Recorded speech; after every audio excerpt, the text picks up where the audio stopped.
হরে কৃষ্ণ। ভাগবত কথামৃতে সকলকে জানাই স্বাগত। এই ভাগবত কথামৃত যদি আপনাদের ভালো লাগে অবশ্যই চ্যানেলটি সাবস্ক্রাইব করে দেবেন। ভিডিওটি স্কিপ না করে পুরোটা শুনুন, আশা করি ভালো লাগবে। हरे कृष्णा हरि बोल जनिताय। आज 31 मार्च 2026 মঙ্গলবার। প্রতিদিন অনলাইন সৎসঙ্গ শুরু করার আগে আমি আমার গুরুপাদ পদ্মের শ্রী চরণে অহেতুকি ভক্তি প্রার্থনা করি। ভক্তি সিদ্ধান্ত সরস্বতী গোস্বামী প্রভুপাদের শরণান্তিকে শতকোটি ভক্তি প্রণাম জানাই। শ্রী শ্রী শ্যামদাস বাবার চরণে দণ্ডবত প্রণাম এবং অহেতুকি ভক্তি প্রার্থনা করি। সমস্ত গৌরাঙ্গ পরিবারের সকল ভক্তকে জানায় হার্দিক অভিনন্দন, দণ্ডবত প্রণাম। সকলের কাছে আমি কৃপা এবং আশীর্বাদ প্রার্থনা করছি। যৎ কৃপালবলেশন সুখম চ নষ্টদৃক চিদানন্দ স্বরূপায় তস্मै শ্রী গুরবে নমঃ। যৎ কৃপাবিন্দুপাতন মহামন্দ মতিরূপীয়ম ভক্তি শাস্ত্র প্রবক্তস্মি তস্मै শ্রী গুরবে নমঃ। যৎ কৃপাবিন্দুপাতন মহামন্দ মতিরূপীয়ম ভক্তি শাস্ত্র প্রবক্তস্মি তস্मै শ্রী গুরবে নমঃ। যৎ প্রসাদাৎ সুজরয়োপি শাস্ত্রাবিধিম সন্তরৎ সুখম করুণাবারিধিম বন্দে শ্রীগুরুম পরমেশ্বরম।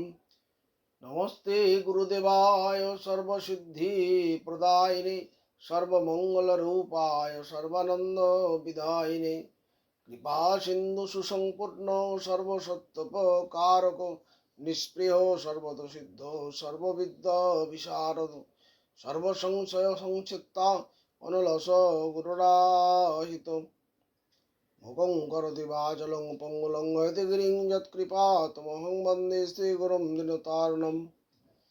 নামশ্রেষ্ঠং মনুমপি শচীপুত্রত্র স্বরূপং রূপং তুষ্যাগ্রজং গুরুপুরীং মাথুরিং গোষ্ঠবাটিং রাধাকুণ্ডম গিরিবরমোহ রাধিকা মধুমাসম প্রাপ্তযস্য পরিতকৃপয়া শ্রীগুরুং তাং নতোস্মি। শ্রোতাং শ্রোতাং নিত্যং গীয়তাং গীয়তাং মুদ চিন্ততাং চিন্ততাং ভক্তা শ্রীমদ্ভাগবতম। জানে কেউ শুনিতে শুনিতে শো কি অদ্ভুত কৃষ্ণ চরিত, কৃষ্ণ বুঝি বুঝিবে রসের নীতি শৈলেই বরহিত।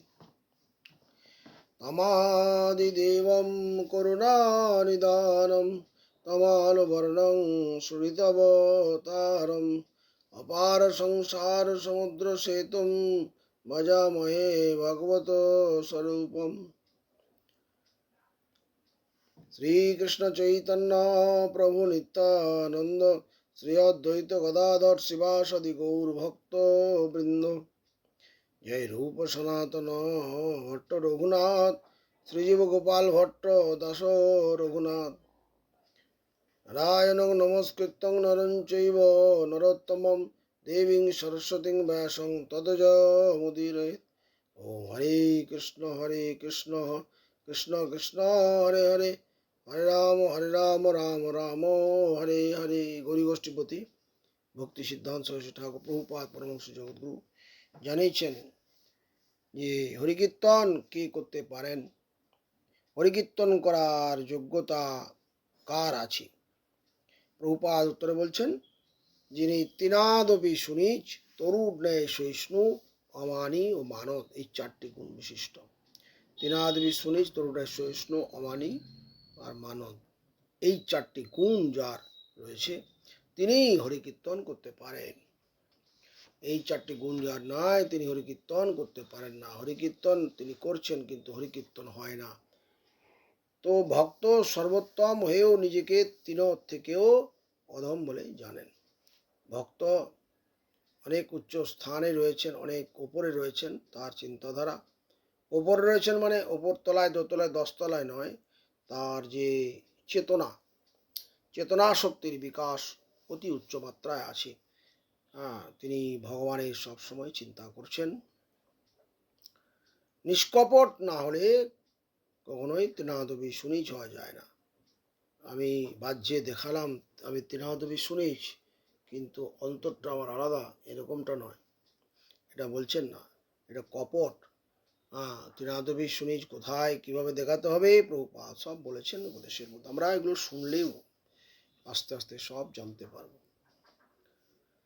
কৃষ্ণ নাম উচ্চারণকারী মা ভাগ্যবান, যারা ভগবানের নাম নিষ্কপটে করছেন, এই ত্রিনাদবী সুনিজ সহিষ্ণু হয়ে অমানি মানদ হয়ে যিনি হরিকীর্তন করছেন তার ভাগ্য সীমা নেই, মহা সৌভাগ্যবান। কৃষ্ণ নাম কীর্তনকারী পরম সাধন সাধ্য। কৃষ্ণ নাম সংকীর্তনটা হচ্ছে সাধন ও সাধ্য, এটাই সাধন এটাই সাধ্য, একথা মহাজনগণ বলেছেন, শাস্ত্রে বলেছেন। আর কীর্তনকারী যিনি নাম সংকীর্তন করবেন তিনি নিরভিমান নিরহংকার অমানিক। নিরভিমান, তার কোনো অভিমান নেই। তিনি অনেক পদে উচ্চ স্তরে থাকতে পারেন, জড়জাগতিক, কিন্তু তার কোনো অভিমান থাকে না। প্রকৃত ভক্তের কোনো অহংকার থাকে না, নিরভিমান। তিনি ভগবত তত্ত্ব উপলব্ধি করেছেন, জানতে হবে। তিনি জড়বস্তুর কোনো অভিমান তিনি রাখেন না। তো অদক্ষজ যে বস্তু তাকে আমরা জানবো কি করে? প্রভুপাদ বলছেন তা কিভাবে জানা যাবে অদক্ষজ বস্তু? তো অদক্ষজ বস্তু হলেন ভগবান শ্রীহরি। ইন্দ্রিয়ের দ্বারা যেটা জানা যায় না, বোঝা যায় না, সেটা হচ্ছে ভগবান।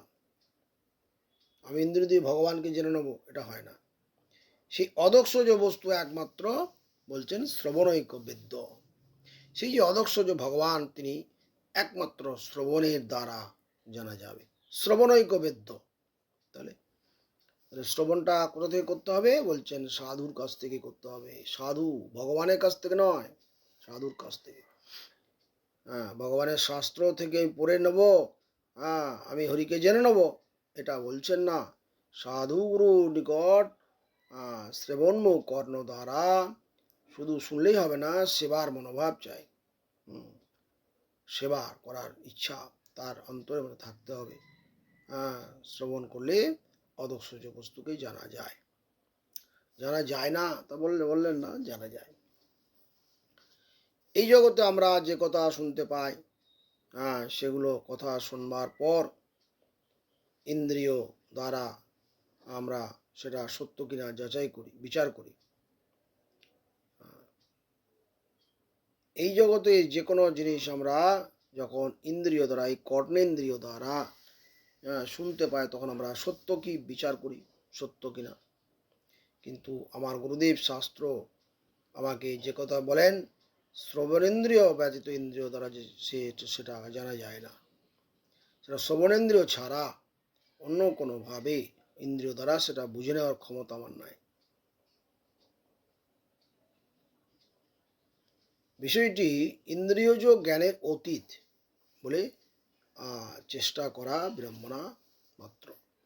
কারণ কি, যেটা গুরুদেব আমাকে বলছেন সেইটা অদক্ষজ বস্তু ভগবান, সেটা ইন্দ্রিয় জ্ঞানের দ্বারা জানা যায় না। একমাত্র শ্রবণ ইন্দ্রিয়ের দ্বারা সেটা জানা যায়। তবে ইন্দ্রিয় জ্ঞানাতীত যে সকল কথা গুরুদেবের শ্রীমুখ থেকে কান দিয়ে যার শোনার সৌভাগ্য হয়েছে, সে সকল কথা আমাকে প্রণিপাত পরিপ্রশ্ন সেবা দ্বারা জেনে নিতে হবে। যেটা ভগবান বলছেন, আমাকে কিভাবে জানতে হবে? তদ্বিদ্ধি গীতার শ্লোক, তদ্বিদ্ধি প্রণিপাত পরিপ্রশ্ন সেবা, এইগুলোর দ্বারা আমাকে জানতে হবে, এটা বলছেন। আজকে আমরা এই পর্যন্তই। বাঞ্ছা কল্পতরুভ্যশ্চ কৃপা সিন্ধু ভৈবচ পতিতানাং পাবনেভ্যো বৈষ্ণবেভ্যো নমো নমঃ। হরে কৃষ্ণ। বহুত বহুত ধন্যবাদ। এই ভাগবত কথামৃত যদি আপনাদের ভালো লাগে অবশ্যই কমেন্টে জানাবেন।